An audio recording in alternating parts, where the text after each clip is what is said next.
que tú me tienes loco, mija, con esos ojitos lindos. Mi dulce Carolina. Un profundo amor sentía por mi amiga Carolina, un amor que era tan puro como el canto de los ángeles en medio de un infierno. Un amor tan fuerte como las olas del mar. Oh, mi amada Carolina. Tenía una belleza divina, que intoxicaba mis pensamientos y mi mente racional. Siempre estaba pendiente de ella, de día y de noche. Me había vuelto para ella una sombra. Una sombra que resguardaba sus más íntimos secretos, que a veces los confesaba a la oscuridad, mostrando su cuerpo desnudo sobre la cama, y experimentando los placeres de la carne. Cuando miraba sus ojos en luna llena, notaba el ardor de su piel y soñaba que algún día me disolvería en su carne. Y así me marchaba a mi cuarto, con delirios de amor y de locura, que eran producidos por su encantadora belleza. Aquel día que la encontré en medio de la multitud, su olor a mujer excitada me hechizó y me sucumbió a su mundo, tal vez profano. Yo era su esclavo, y ella, mi ángel, mi ama, mi diosa. No demoré en tratar de conversar con ella, en decirle todo lo que siento, en confesarle que quisiera violar sus labios con los míos. Que quisiera respirar su aliento de mortal por las mañanas. Y como si el destino existiera y me presagiara un mal por venir, ella me aceptó. Y fuimos novios, y luego esposos. Nuestra boda fue fastuosa, ya que tuve el privilegio de casarme con una chica de familia aristócrata. Claro, al comienzo fue un privilegio, para luego convertirse en mi martirio.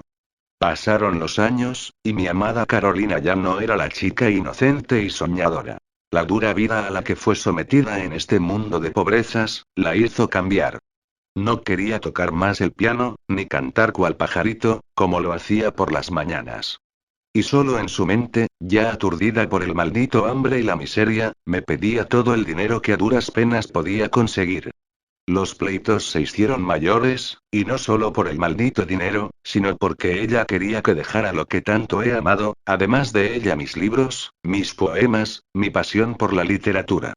Pero no me dejaría atormentar por la denigrada sociedad y sus demonios, que me susurraban para hacer algo indecente. Pues siempre fue, es y será Carolina mi vida, mi ángel, mi universo. Salía todas las mañanas no a buscar trabajo, sino a tocar todas las puertas de las editoriales, que se me cerraban ni bien me miraban. Oh. Si solamente las puertas tuvieran oídos y hablaran, me acusarían ante Dios por las blasfemias que soltaba mi maldita boca, la que ahora sabía y olía a azufre. Un perfume exquisito para los demonios del infierno. Los días pasaban y cada vez más mi amada Carolina se transformaba, no de apariencia, sino de carácter. Era como si una cosa espeluznante hubiera en sus entrañas. Ya no era la chica que olía a perfume de rosas blancas bañadas por las lluvias del atardecer. Ya no era la chica de los cabellos sueltos, que embrujaba al anochecer. Oh, por Dios. Ya no podía soportar el contacto de sus dedos mugrosos, y solo se había convertido en un insignificante pedazo de carne que olía a sudor de mediodía. Pero eso no me importaba en esos momentos. Pues mis ojos, desde que la vieron entre la multitud, se hechizaron. Y solo la muerte puede romper aquel maleficio, que ha condenado mi alma y me ha separado del paraíso. Caminando por las calles de Francia, me preguntaba si no era capaz de mantener a mi lado a la mujer que amo. Pero la noche me atrapó y solo regresé a casa, a aquel nicho de amor que solía ser para nosotros, a aquellas paredes que vieron cómo mis manos jugaban con su suave y blanca piel. Cómo mis labios recorrían su cuello, y cómo mis oídos escuchaban el cantar de sus gemidos. Pero de inmediato salí de mis ensueños, pues escuché aquel chillido producido por algo como una bestia en celo, parada con un trapo asqueroso e inmundo. No podía ser mi amada Carolina aquella cosa repugnante, me decía mi alma. Pero lo cierto es que sí era ella. Desde ese momento comprendí que la pobreza es apestosa y vulgar. Edinson, supongo que ya has conseguido algo de dinero por lo menos un empleo honesto, me decía aquella mujer que en un comienzo se había enamorado de mis poemas y de mi forma de amar, pero que ahora escupía y repudiaba mi pasión. Carolina, fui a una editorial y ellos me han jurado que pueden publicar uno de mis cuentos, y que me darán el lunes un adelanto. Al carajo Edison, con tus sueños estúpidos. Quiero el dinero ahora. Nunca me puse a pensar si los ángeles del Señor se molestaban o vociferaban palabrotas, o es que mi Carolina ya no era un ángel. O tal vez Dios la botó de su paraíso porque estaba envejeciendo. No podía luchar con los sombríos pensamientos que se congregaban a mi alrededor, producidas por su patética apariencia. ¿Me estás escuchando, o estoy hablando como una loca al vacío? Respóndeme, imbécil. Escritor. Ja ja ja. No me hagas reír. Agarré mis cosas y me fui otra vez a la ciudad. Y no estaba escapando de mi amada, sino de mi derrota. Por otro lado, la sociedad me ha reprimido y los pocos amigos que tuve se me fueron, simplemente porque soy una persona que no tiene agallas. Agallas. Agallas. Me río en voz baja, porque les voy a contar lo que hice con mi dulce Carolina. Regresé a casa, si a esa pocilga se le puede llamar casa, cuando el sol se estaba muriendo. Quería hacerla feliz a Carolina. Así es que le compré una rosa, que era la mitad de bella que el rostro de mi ángel. Pero al mirarme entrar, me increpó, y pisoteó mi regalo. Los pétalos estaban esparcidos por el suelo, como mi pobre corazón. Estos martirios eran frecuentes, y hasta ya me había hecho creer que yo era un estropajo para la gran sociedad. Tuve un sueño, o podría decirle una revelación. O como ustedes lo puedan juzgar, después de haberles contado lo sucedido. Cuando estaba cómodamente en mi aposento, se me acercó algo inhumano, con una palidez espectral en la piel. Escúchame, me dijo un ser maligno, apoyando su mano en mi cabeza, es hora de matar a Carolina, porque el tiempo ya lo hizo. Salté de mi alcoba con un temor que oprimía mi pecho, y mirando mi rostro sobre aquel espejo grande que estaba en nuestro cuarto, decidí acabar con ella y mis sueños. Quería matarla, pero al mismo tiempo no quería que sufriera. Planeé lo mejor posible, y decidí que después de mi última noche de romance, la degollaría. Pero no sin antes emborracharla con un vino corriente que compré en la tienda de mi ex amigo Jaime. Efectivamente, la noche se prestó para mi gran hazaña. Es como si Dios me hubiese revelado que mi destino no era ser un escritor conocido, sino un asesino estúpido. Todo fue como un rompecabezas, de las que poco a poco se armaron todas las piezas. Hasta mi amada Carolina estaba más cariñosa que antes. Pues al llegar, me abrazó. Y después de mucho tiempo sentí su aliento sobre mis labios, así como su perfume de mujer excitada. Edinson, podemos comenzar de nuevo. ¿Qué te parece si nos damos una nueva oportunidad? Me decía mi dulce amor, que se había cobijado entre mis brazos. Quise decirle que sí, que mi plan no sería llevado a cabo, y que esa misma noche le haría el amor como nunca lo hice. Pero mi alma ya estaba poseída por un ente maligno que me recordaba en todo momento que hoy es el día en que te harás respetar de una vez y para siempre. Me alejé de mi amada sin decirle una palabra. La noche se asomó como un individuo que quisiera ver aquel crimen. Ella me sirve un vaso de vino. ¿Qué vino, si solo es alcohol con un colorante rojizo y repulsivo? Brindemos por el nuevo comienzo. Claro, le dije un poco aturdido. Mi alma libraba una feroz lucha contra el ente maligno. Pasaron las horas lentamente. Reímos juntos, recordando nuestra maravillosa juventud. Y como dos amantes, aquella noche nos amamos con frenesí. Sentía que se mezclaban nuestras almas, y yo era ella y ella era yo. El amor fue tan intenso que creí por un momento haber vencido a ese ente maligno, pero solo fue por un momento. Pues estaba decidido a acabar con Carolina, y con todo mi martirio. Ella se quedó dormida entre mis brazos, y yo todavía estaba oliendo su cuerpo de mujer excitada. Pero ya era hora de llevar a cabo mi maléfico plan. Me retiré de la cama con mucho cuidado, y entré en la cocina para coger su mejor cuchillo. Pues mi amada tenía que morir rápido y sin sufrir. Regresé a nuestra habitación sigilosamente, y por un momento me detuvo su cuerpo desnudo. Esas curvas que me hacen flaquear por un instante. Sacudo mi cabeza y pienso que me estoy demorando mucho, o es que mis amigos que algún día estuvieron conmigo tenían razón. Que era un tipo sin agallas. Me siento en la cama y descubro su hermoso cuello. Mis manos vuelven a acariciar esa suave piel que me ha encarcelado por su textura, y como si alguien entrara en mi cuerpo, sin pensarlo dos veces pasé ese filoso cuchillo sobre la bella piel de su garganta. De inmediato las paredes de ese mugroso cuarto escucharon los gemidos de mi amada Carolina, que parecían los chillidos de un cerdo. Luego de un poco de esfuerzo, trató de levantarse y mirar quién era el maldito que le estaba quitando la vida. De pronto con un suéter le cubrí el rostro, pues temo que ella se vaya de este mundo observando el mío, que ya era poseído por las negras alas de la peste. Pasé una vez más ese filoso cuchillo. Pero con el miedo de aquellas voces que se reían dentro de mi cabeza, le corto la boca, dejándola de una forma como si estuviera sonriendo de su desgraciada suerte, de haberse casado con un imbécil que no pudo retener a su amada. El corte fue de oreja a oreja. Sus gritos se convirtieron en súplicas, y lo más aterrador fue que con esa boca llena de sangre, pronunciaba mi nombre. Edinson, ayúdame. Edinson, ayúdame. Mi amada no quería dejarme y de eso estoy seguro, porque dio lucha una vez más. Quiso pararse y tal vez correr, pero el demonio ya me había poseído y le incrusté 7 puñaladas en todas partes. Digo en todas partes, porque es cierto. No tuve agallas ni siquiera para acabar con su vida, pues nunca abrí mis ojos por miedo al remordimiento.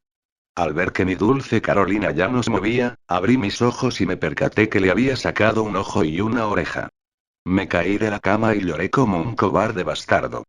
La abracé y quería que me dijera algo. No me importaba que me increpara sobre el dinero. Solo quería que me dijera algo. Pero no lo hizo. Me quedé inmóvil por un largo rato, y luego me decidí a ocultar ese cuerpo. Al día siguiente salí por un momento de la habitación, para llevarle un cuento a la editorial. No me dijeron nada, aunque mi rostro demacrado delataba la mala noche que había pasado junto a mi amada. Comí algo y regresé al cuarto. Ahí estaba mi Carolina, sumisa. Como me habría gustado que siempre fuera así. Estaba sentada en una silla de madera, con un solo ojo abierto pues el otro ya no la tenía, y expresaba una agradable sonrisa de oreja a oreja. La sangre estaba evaporándose por el calor intenso de ese día. Entonces me arrodillé y puse mi nariz sobre aquel piso que ardía como el infierno, pues quería respirar. Quería que su sangre entrara en mi cuerpo, para que así ella permaneciera conmigo hasta los días de mi muerte. Bebí algunas copas de alcohol, y me quedé dormido junto a mi amada. Al despertar, las muy infelices ratas se estaban devorando a mi Carolina. Agarré una varilla de hierro y maté algunas, pero otras me mordieron hasta arrancarme algunos pedazos de carne. Alguien tocó la puerta, y era ese bastardo de mi ex amigo Jaime. ¿Están bien? Porque ayer escuché gritos de mujer. Por Dios, vecino. Está saliendo un olor nauseabundo de su cuarto. No es nada, amigo. Unas ratas que murieron. Pero ahorita lo limpio. No te preocupes. ¿Por ahí está Carolina? Mi mujer me dejó un recado para ella. De inmediato le cubrí la boca, porque presentía que algo iba a decir, o que solo yo estaba escuchando lo que ella decía con su voz de ultratumba. Sí. Aquí estoy, vecino. El muy desgraciado de mi marido me mató, porque es muy cobarde para conseguir algo del dinero. Cállate. Y no me mortifiques más. Cállate. Cállate. ¿Le pasa algo, vecino? Replicó Jaime, con algo de sospecha. No es nada, amigo. Solo retírese. No puedes enfrentar ni a tus propias decisiones, maridito. ¿Y sabes qué? Si Jaime se preocupa por mí, es porque fue mi amante. Tú ni para eso sirves, viejo de mierda. No pude aguantar más.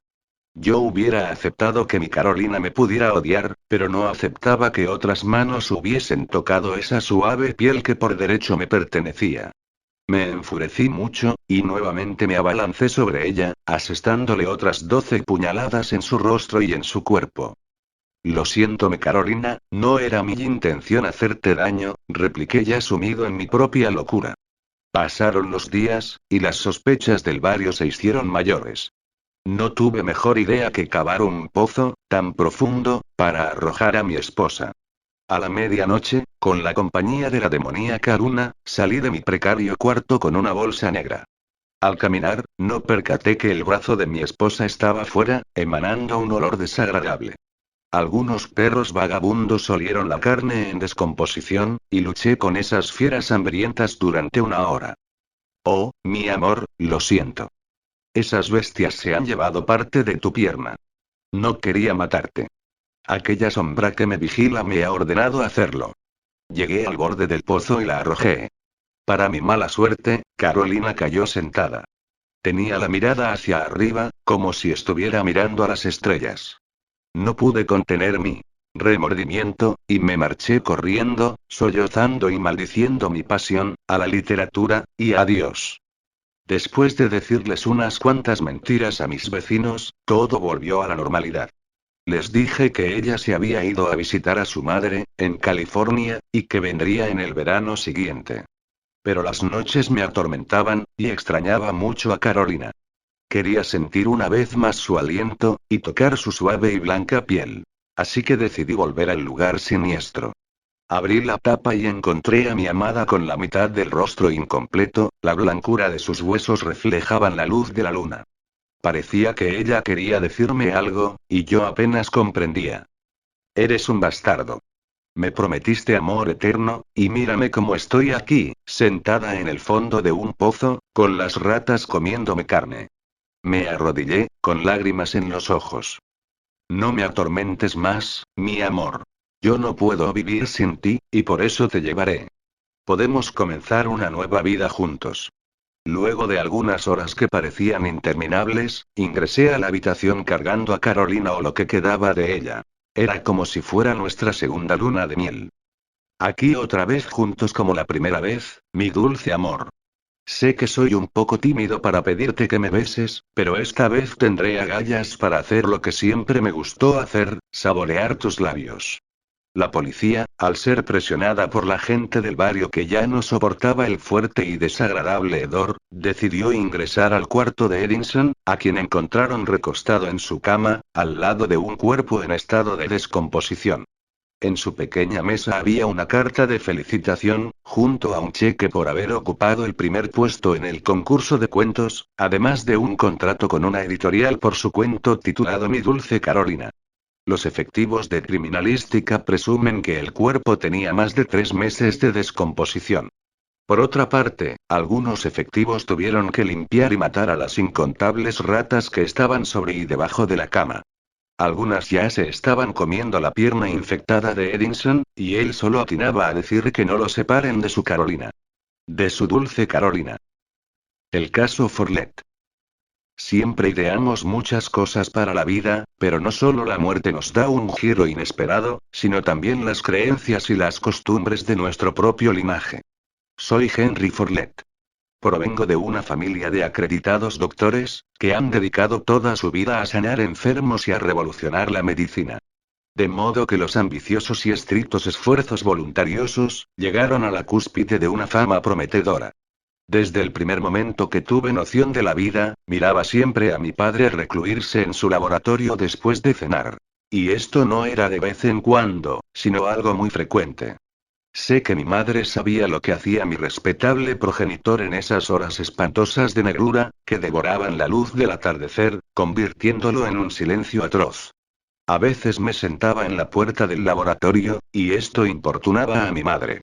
Pues no quería que nadie interrumpiera la labor de papá. Y cuando yo le preguntaba qué es lo que hacía, ella me respondía que solo era un hombre que estaba dando la vida para descubrir la cura de la tuberculosis, ya que dicha enfermedad estaba devastando al pueblo de Field a mediados de los años 30. Por esa razón me retiraba a mi cuarto con una sonrisa de satisfacción y orgullo por mis padres. Todos los días me esperaba en la puerta de salida un carruaje, para poder transportarme a la escuela o a cualquier lugar que yo deseara. Pues la nuestra, era la familia más adinerada del pueblo. Buenos días, señor Henry. Me decía aquel hombre negro, llamado Martín, que en un futuro no muy cercano mi locura acabaría con su vida.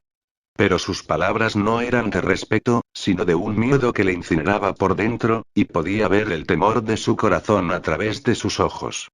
Todos tenían esa actitud, desde el jardinero Jack hasta la última servidumbre que trabajaba para mi familia.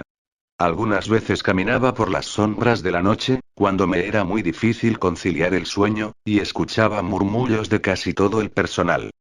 Decían que mi padre era un loco, y mi madre una sádica y que los dos eran unos asesinos que harían todo lo imposible para poder encontrar la cura de la tuberculosis, y acumular más fortuna.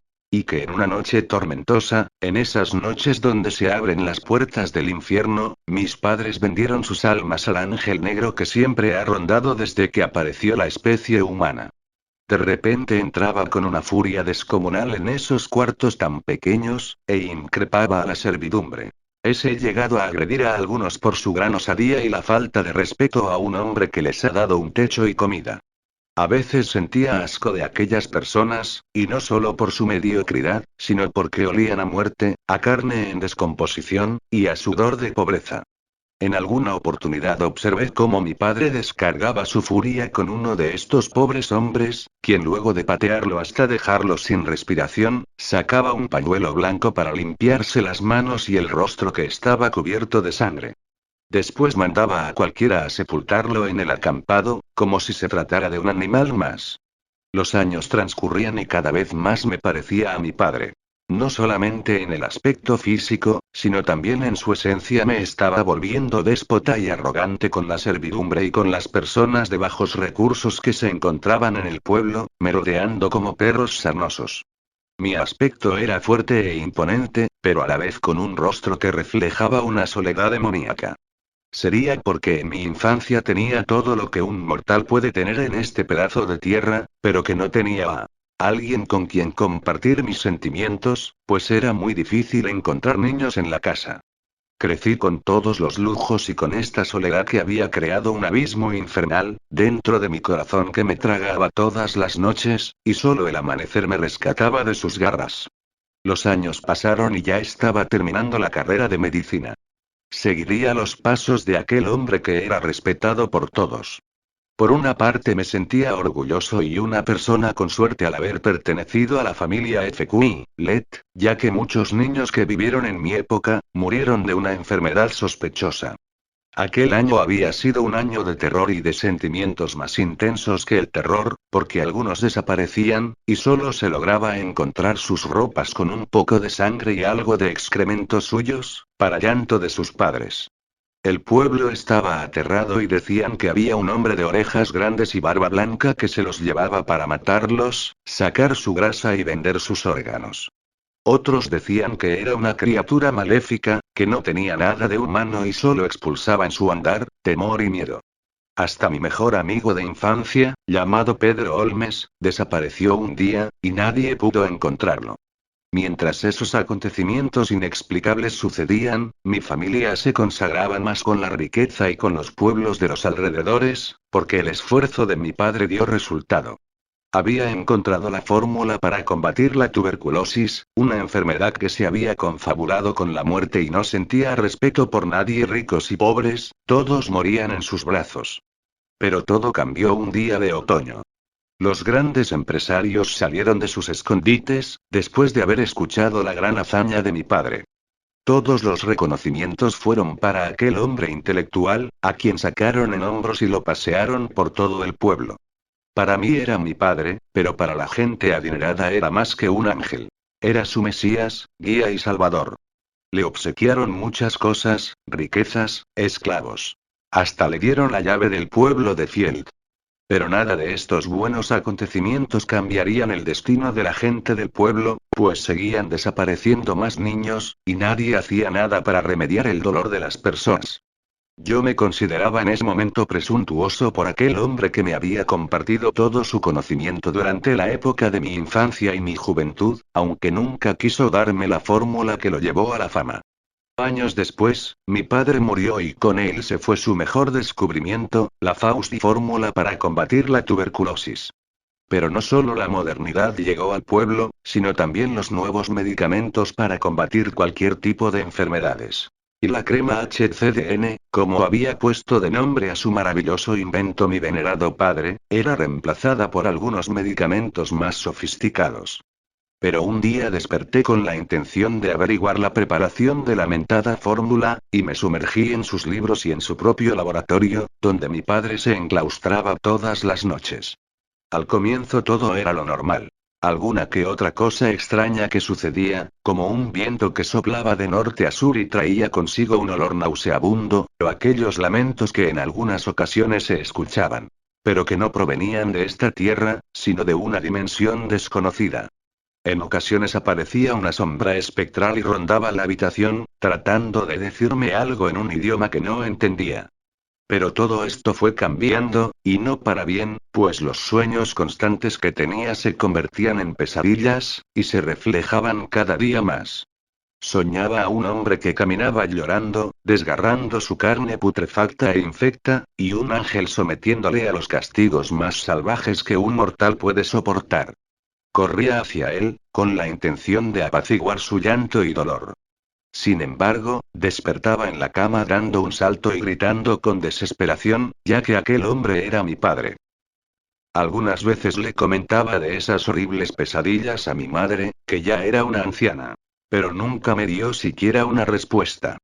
Por el contrario, sospecho que se incomodaba y miraba a todos lados, como si alguien la estuviera observando, o como si alguien a quien hubiera vendido su alma, la estuviera acechando.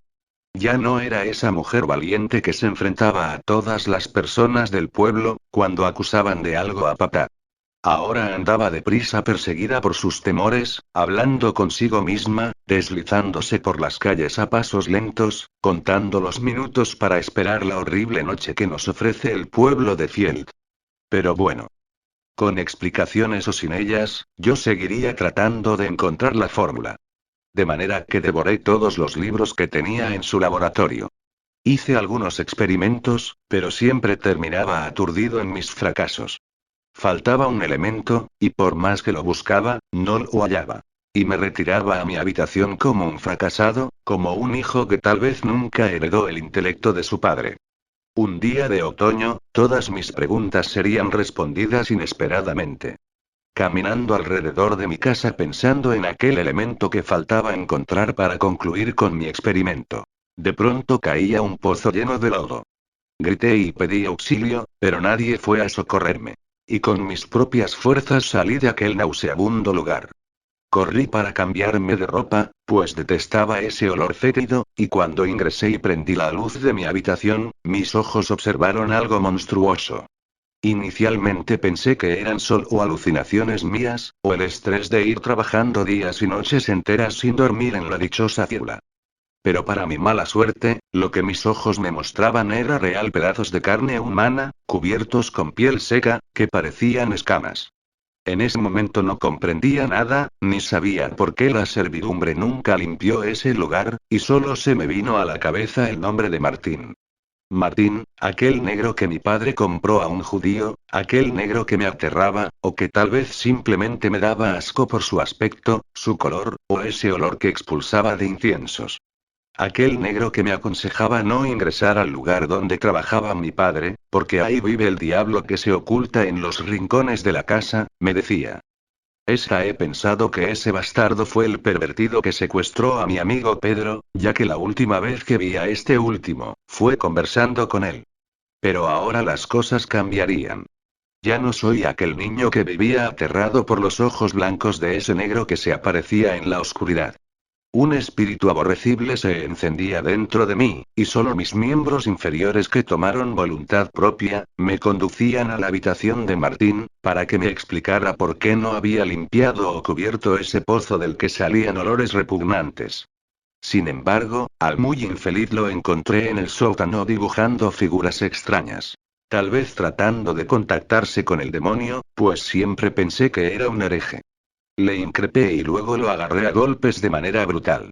Y cuando ya estaba agonizando, solo me miró a los ojos y me dijo que no era su culpa las desgracias que estaban pasando en la casa, y que no era mi culpa que mi madre se hubiera vuelto loca. Sino que toda esta maldición fue por causa de las cosas malas que había hecho mi padre. Al oír estas palabras que salían de su asquerosa y repulsiva boca, en mi mente solo se reflejó una alternativa a la de agarrar aquel fierro y destrozarle la cabeza por mal agradecido. Minutos después, me encontraba en un escenario macabro. El espejo reflejaba mi rostro cubierto de sangre, y Martín yacía en el suelo, sin vida, con el cráneo destrozado. Pero mi infelicidad no quedaría ahí. De inmediato fui al cuarto donde trabajaba mi padre, y encontré un pasaje oculto que conectaba al pozo detestable. Me sumergí en toda esa inmundicia, y encontré un pequeño cuarto lleno de huesos humanos que pertenecían a niños de entre 8 y 10 años. Retrocedí ante tal impacto y luego de tomar un poco de aire, continué con el macabro hallazgo. Caminé con pasos sigilosos hasta poder encontrar una lámpara, pues la sombra era dueño y amo del lugar. La búsqueda fue desesperada, y por fin pude hallar una.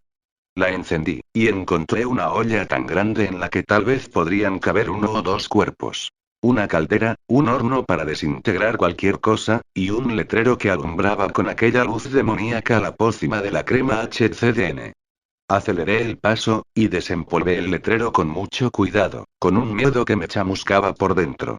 Porque tal vez mi corazón presentía encontrar algo macabro. Leía todos los elementos, y al final de una pequeña lista, mi alma falleció en el espanto al leer grasa de un niño. En ese momento comprendí el por qué encontré muchos huesos, una olla grande, un horno para desintegrar cualquier cosa. Pero lo más aterrador fue que encontré un caballito de madera, un juguete que le pertenecía a mi gran amigo de infancia Pedro Olmes. Entonces consideré que durante todos esos años de mi infancia, en realidad no eran solo sueños o pesadillas los que me despertaban durante las noches, al escuchar el llanto y la voz desesperada de mi amigo. Cuando mi madre, con su asquerosa sonrisa de hipócrita, me acariciaba el cabello diciéndome que todo lo que escuchaba y miraba lo creaba mi mente. Mi cuerpo perdió las fuerzas necesarias para estar de pie, y mi mente me hizo recordar cosas extrañas, como aquel día que estaba sentado al lado del laboratorio de papá. Escuchando el gemido de mi amigo Pedro rogando por su vida, gritando fuerte. En algunas oportunidades observaba por un pequeño orificio de la puerta, y veía a mi padre riéndose como un desquiciado por las atrocidades que estaba haciendo, y al negro Martín rezando en un idioma extraño para salvar el alma de mi padre. Pero mis recuerdos llegaron tarde. El pobre Martín ya era un festín para esas ratas que lo devoraban con rapidez, y mi amigo Pedro ya se había convertido en polvo, mezclado con llanto, desesperación y miedo. Salí de aquel cuarto espantoso y fui con dirección a mi madre, porque ella tenía que darme una explicación. Sabía lo que hacía mi padre en esas noches, donde el demonio era Dios, amo y señor de la lobreguez. Pero la encontré al lado de su cama, en posición de cúbito dorsal, y por su boca salía abundante espuma blanca que poco a poco se fue convirtiendo en algo rojizo, producto de su propia sangre. Me encerré en mi cuarto por varios meses, y una sombra caía siempre sobre mi alma, y yo palidecía y temblaba interiormente entre aquellas entonaciones sobrenaturales. Al salir de esa espantosa soledad que carcomió mi alma, llamé a la servidumbre con una campana. Una llegó tan rápido que se puso a mi disposición. ¿En qué le puedo servir, patrón? Me dijo sin levantar la cabeza, y yo percibía que le temblaba el cuerpo. Después de pensarlo un momento, decidí continuar con mi linaje y descubrir más pócimas para curar nuevas enfermedades. Necesito estos ingredientes, le dije, entregándole una lista en un papel viejo. Ella me miró, y con lágrimas en los ojos me dijo, señor. Aquí dice grasa de niño. Sí, señora Rosa, y tráemelo inmediatamente. Y me encerré una vez más en el laboratorio de mi padre. Luego me perdí en el tiempo y en el silencio, acariciando algo que él me dejó como herencia. Y no eran las propiedades. No era la fortuna que había acumulado, ni era este laboratorio. Sino una barba blanca. Y estas orejas grandes que siempre he odiado, desde pequeño. El demonio. No. Por favor, no te permito que ingreses a mi escondrijo, no ingreses. Te he dicho que te retires de aquí.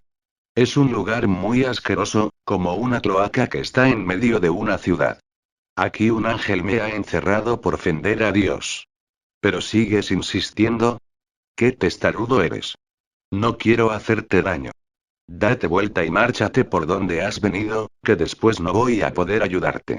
Te prohíbo que cojas esos papiros que están sobre el suelo, no lo hagas. No lo hagas. Te he dicho que no lo hagas. ¿Quién eres? ¿Acaso eres uno de esos ángeles que vienen a agredirme con agua bendita y cánticos angelicales? ¿Acaso el propio amo y señor de todo el universo no se puede apiadar de mis ruegos? Te dije que no cogieras esos papiros. ¿No ves que está mi alma encerrada en esas letras que han sido escritas por las tantas almas que he matado? No lo leas, por favor. Te lo pido encarecidamente, ten piedad de esta alma en pena. No te apiadaste de mi dolor y te pusiste a leer. Sé que ya te estás sorprendiendo de todas las atrocidades que hice en esta tierra desde que el ser humano apareció en ella. No sigas leyendo, por favor. Detente, no sigas leyendo más. Cada vez que lo haces, me alejo de esa pequeña luz que me ha proporcionado tu Dios. Si tú supieras cómo es aquí, dejarías de leer aquellos papiros que tienes en tus manos. Me darías algunas plegarias y te marcharías. Pero no lo haces y sigues husmeando. No tienes ninguna idea de cómo es este lugar. Pero permíteme describirte un poco, a ver si con eso te convenzo y dejas de leer. Maldición, deja de leerlo. Es un lugar donde abundan vientos huracanados que soplan con toda su rabia, deshaciendo almas perdidas. Sí. Sé que te has pasmado con esta confesión, pero no solo estoy aquí sobrellevando los castigos divinos. Las aguas del río están teñidas de un matiz azafranado y enfermizo. Los vientos huelen a azufre mezclado con carne podrida. Y no es porque haya muertos, todos estamos muertos aquí, sino porque de nuestras pobres almas sale un hedor nauseabundo, que es nada menos como el excremento de los cuervos. O bueno, parecido a los cuervos, con la única diferencia que tienen 3 ojos y cabello humano en su cabeza. Por más que tratamos de huir de ese olor infernal, no podemos. Porque sale del interior de nuestras almas. Solo esa pequeña luz que nos ha ofrecido Dios alumbra esta abrumadora oscuridad, y por más que tratamos de salir, no podemos, porque no hay salida en este tétrico lugar. En algunos momentos, digo algunos momentos, porque ya perdí la noción del tiempo, o porque no existe el tiempo aquí, aparecen ángeles que bajan del añorado paraíso, con una luz divina que alumbra hasta cegarnos. Una luz que al hacer contacto con nuestras almas, nos quema con su fuego intenso y celestial. Los ángeles llamados hijos de Dios nos castigan con sus espadas sin piedad, ¿acaso no es eso un pecado también? Eso es todo. Te he contado algo de este espeluznante lugar, y si tú tienes piedad de mi alma, deja de leer lo que tienes en tus manos. Márchate por el lugar por donde has venido.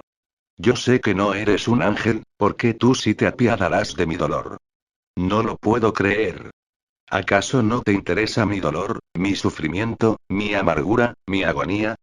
Sigues ahí husmeando aquel papiro que tal vez te ha hechizado con sus pequeñas letras. Está bien, tú ganaste. ¿Querías que te cuente todo? Pues te lo voy a contar. Pero no hay marcha atrás, y no me digas que no te lo advertí. Todo ocurrió cuando el amo y señor creó el universo. No fueron 6 días, y al séptimo día descansó, como has leído en esa Biblia. Un libro profano que ha sido escrito por pecadores que también se están pudriendo en este lugar, igual que yo. Los llamados apóstoles. Un puñado de farsantes e hipócritas, que querían consagrarse con Dios, pero que tuvieron su merecido. Ahora solo los encontramos vagando por aquel camino empedrado, gritando y aborreciendo a Dios. La verdad es que se demoró décadas. Yo lo sé, porque yo era su mano derecha. El ángel más hermoso que ha podido existir en todos los tiempos y en todas las dimensiones. El más puro y fuerte del universo. Pero a nuestro divino se le ocurrió una gran idea, la de poblar aquel hermoso paraíso con animales. Una especie nueva para nosotros, pero inofensivas y torpes. Todo estaba bien. El paraíso era un lugar muy hermoso y acogedor, donde de vez en cuando bajábamos una legión de ángeles para descansar, al mando del arcángel Gabriel. Sin embargo, nuestro Señor era muy ambicioso y egocéntrico, no se satisfacía con la adoración de los miles de ángeles que poseía en el universo. Quería más y creó una especie similar a los ángeles, pero sin alas. Era un experimento mal hecho, pues era la unión de un ángel y un glinio, criatura de otro universo. Y para su mala suerte, fue su propio infierno. La nueva especie llamado humano, tenía alma, algo que los ángeles nunca han tenido, y capacidad para pensar. Pero te preguntarás qué tengo que ver con todo esto, aunque no lo creas mucho. En el mundo me han puesto muchos nombres. Mi nombre ha sido objeto de escarnio y de terror, que al escucharlo algunos me han maldecido. Y Dios no castiga eso, porque le conviene. Me dicen Lucifer, diablo, demonio, señor de la oscuridad, y muchas barbaridades más. ¿Sabes cómo me llamo en realidad? Jesist. Sé que este nombre te ha asombrado. Soy hermano de Jesús. Sí, aquel individuo que me ha traicionado, cuando estaba muriendo en la cruz. Y como un cobarde me ha entregado a la furia de mi Señor. Él se quedó con el trono del cielo, y en su poder miles de ángeles. Y mientras él está siendo venerado y adorado por la especie humana, yo estoy sufriendo este martirio dentro del hoyo de fuego. Solo Eva ha confiado en mí, desde el primer momento en que la vi. En cambio, Adán solo era un humano estúpido a quien se le podía controlar. Me recuerdo muy bien ese día Eva y yo estamos planeando deshacernos de Dios. Pero el muy traicionero de mi hermano nos delató. Tú te seguirás preguntando, ¿por qué revelarnos si lo teníamos todo? Pero te contaré la verdad de algo que han ocultado todos durante muchos siglos. Un día quería sentarme en el regazo de mi señor, pero al entrar presentí que hablaba con alguien. Me oculté, y para mi asombro, estaba hablando consigo mismo en ese desorden mental que lo oprimía. Ese será tan vanidoso y orgulloso, que no habla con ninguno de nosotros, porque no estamos a su nivel. En esa conversación he oído que ya era mejor destruir la raza humana, que se había degradado, y por qué también querían sublevarse. No. No solo existían Adán y Eva. Habían más humanos, porque el experimento fue en enormes masas. Me fui corriendo a donde mi hermano, para que convenciera a nuestro padre de olvidar esa acción malvada. Pues ya le había tomado mucho cariño a esa raza tan indefensa como los corderos. Mi propio hermano me negó su ayuda, de manera que convencí a algunos ángeles, y me aceptaron. Ellos tampoco querían permitir tal barbaridad. Un grupo de 500 ángeles nos enfrentamos contra Dios. La lucha duró eternidades, y el cielo se pintó de sangre. A veces ganábamos, y otras veces perdíamos.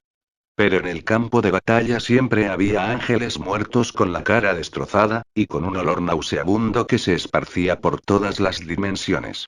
Necesitábamos ser más fuertes, así que decidimos transformar nuestros cuerpos en bestias grandes. Pues los ángeles nos podemos transformar en lo que deseemos, esa es nuestra arma secreta.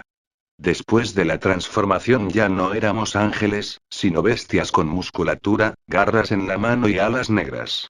Pero cometimos un error, un gran error que nos costó la batalla. Nos hicimos más lentos. Y de este error se aprovechó el arcángel Gabriel, quien con una espada que brillaba más fuerte que el sol, acribilló a algunos. Luego de nuestra triste derrota, todos fuimos expulsados del paraíso. Primero fueron Adán y Eva y los humanoides. Luego mis guerreros que ya eran bestias se refugiaron en la tierra. Yo fui encarcelado en una cúpula, donde el calor era intenso. Y fui golpeado por ángeles hasta que las 4 lunas se desvanecieron y se transformaron en estrellas. Luego de esa masacre, me quitaron las alas y me pusieron estos horribles cuernos. Dios sabía de mi debilidad, odiaba la fealdad. Y él pensó que el convertirme en un monstruo sería mi peor castigo por sublevarme. Pero todo lo hice por la raza humana, que al paso de los años me pagaron mal, y siguen adorando a Dios, quien los manipula como a criaturas ignorantes. Pensarás que todo terminó ahí, pero no. Te voy a confesar que Jesús, mi hermano, era capaz de hacer cualquier cosa para que siga encerrado aquí en este apestoso lugar. Pasaron días, años, décadas hasta siglos. Y decidí un día escaparme a ese encierro. Mi padre no me retuvo, y tal vez sintió compasión por mí. Pues también era su hijo, y su mano derecha alguna vez. No dio las órdenes para que me persiguieran, y me refugié en la tierra. Me convertí en un ser humano, y empezaba a resignarme que algún día moriría, pues la raza humana tiene una vida muy corta, porque es producto de un mal experimento. En cambio los ángeles y los linios pueden vivir miles y miles de décadas. Pasaron los años y aprendí las costumbres de los humanos, y hasta me enamoré de una mujer muy hermosa. Quería terminar mi caótica vida casándome con ella, y tal vez tener una familia. Su nombre era María, mi niña María. Ella compartió mi amor, y pensábamos casarnos. Pero de esto se enteró Jesús, y envió a uno de sus ángeles, quien abusó de ella y le cambió su forma de pensar. En poco tiempo, María empezó a aborrecerme. Y no solo ella, sino todo su linaje y sus generaciones posteriores. Una vez más me quedé como un demonio solitario. Me sumergí en las profundidades de la tierra, que ahora lo conocen como el infierno. Y algunas veces me transformo en varias cosas, para seguir convenciendo al ser humano que Dios se aprovecha de ellos, que solo son criaturas a quienes utiliza para su propio espectáculo, que son aborrecidos por el gran Señor, ya que el experimento fue fallido. Pero ya van muchas batallas peleando contra él y mi hermano, y en todas he perdido. Porque la raza que quiero ayudar, me ignora. Esa es mi historia. Y si te he dicho que no leas ese papiro, es porque ya no puedo salvarte, estás condenado igual que yo. A partir de este momento soñarás con cosas raras. Soñarás con lugares extraños en donde abunda la muerte. Ya eres un demonio más para los ojos de mi padre. Y un aliado para mí. Las últimas noticias del periódico. La locura de Robert Pacciani. Entonces nos encontramos a las 6 de la tarde en las colinas de Topil, decía el joven Robert, con gran entusiasmo en el rostro. Pero lleven todo lo necesario. Será una gran noche, y ojalá no te orines en los pantalones, Robert, respondió Lucio, soltando una carcajada que contagió a los demás, y se marcharon con la puesta del sol. Efectivamente, Robert y sus amigos de la preparatoria Abraham Lincoln, estaban preparándose para ese fin de semana. Robert era el más retraído, pero el más vehemente para este tipo de diversiones. Quizás porque era un joven abandonado a su mala suerte, o porque sabía que su padre nunca más abusaría de él. Ya que un día apareció con el cuello roto sobre su cama, y ninguno del pueblo quiso comentar o averiguar sobre aquella fatal y misteriosa muerte. Pero todos suponían que lo había hecho el joven Robert. En esa época, la diversión de los jóvenes consistía en acampar en las colinas de Topil, sentarse a beber muchas cervezas, y contar historias de terror delante de esa luna roja y siniestra. Las colinas que desde lejos se presenciaban como un lugar sombrío, era la seducción para todos. Y no solamente por su aspecto devastador, sino porque, también, nacieron muchas leyendas y mitos contados por las personas más viejas del pueblo de Field. Leyendas como que en 1955 había aparecido un asesino que era conocido como el Ángel Nocturno, un psicópata que había matado y sodomizado a más de 24 personas de procedencias y costumbres dudosas. Y hasta algunos borrachos afirmaban haber visto a una anciana vestida de monja, que rondaba ocultándose en los árboles, emitiendo gemidos de soledad, y llevando un cuerpo entre sus brazos. Otros ancianos cuentan que las colinas de Topil están hechizadas, y que cualquier mortal que ingresa a partir de la medianoche, es convertido en una bestia que se alimenta de sangre joven. Dicen que esta maldición fue realizada allá por el año 1870, cuando la bruja Virgin fue quemada por cometer herejía y secuestrar a 12 niños, y retenerlos en una cueva para ofrecerlos al demonio. Solo 2 niños quedaron vivos para contar las atrocidades que hacía Virgin en luna llena. Robert fue el primero en llegar a la colina, y se sentó a esperar a sus amigos, que no eran más que unos borrachos y estúpidos producidos por la gran sociedad. No tuvo que esperar mucho, ya que en par de minutos después aparecieron estos gritando, como desquiciados, con linternas, cigarrillos y algunas cervezas. Zopenco, por aquí. Le dijo Lucio, que llevaba un gran cuchillo de cocina. Hola. Les estuve esperando un buen rato, ¿acaso piensas matar a alguien? Le preguntó Robert con gran asombro. ¿Y por qué no? La noche está bella para acabar una vida. Y puede ser la tuya, dijo, sacando un cigarrillo de aquel pantalón manchado de grasa. ¿Qué pasó, Robert? ¿Te estás orinando en tus pantalones?, replicó Carlos, y todos soltaron unas carcajadas. Los cuervos que habitaban ahí despertaron y movieron sus alas negras, confundidas con el manto de la oscuridad. Se dice que estas aves fueron malditas por profanar la existencia de Dios.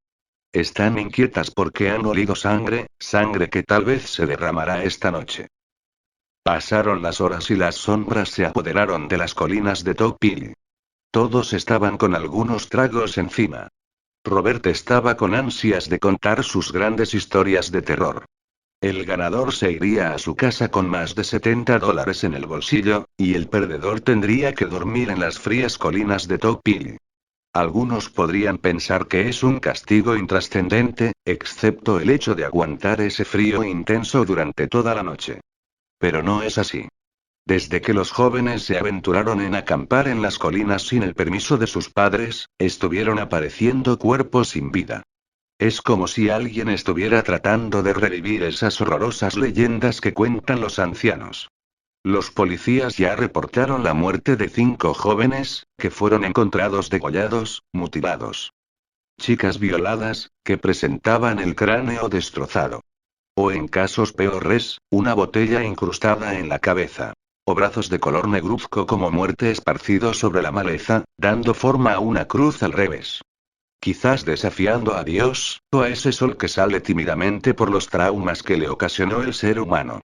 Carlos se levantó de donde estaba sentado, alzó su lata de cerveza como pidiendo permiso al demonio que vive en las colinas, y comenzó a narrar su historia de terror. Las horas pasaban y cada uno daba lo mejor de sí, para no dormir en las colinas de Topil y no ser una víctima más de aquel estúpido que estaba estrangulando estudiantes. Lucio narró la historia de una niña ahogada que se escapó de lo más profundo del infierno, para unirse con sus padres. La aceptación fue regular por sus amigos, y hasta inclusive terminó con aplausos. Carlos contó la historia de El Foret, un viejo que vivía en las cuevas, y cada año bajaba al pueblo a secuestrar niñas para alimentarse de su sangre. Su historia era pésima y era el candidato para pernoctar en las colinas. Pero faltaba la historia de Robert. Él, con suma paciencia, se sentó en una piedra al lado de la fogata. Miró aquellos árboles que han estado inmóviles por muchos años, los que tal vez si pudieran hablar, podrían decirles si realmente las leyendas contadas por los ancianos eran ciertas.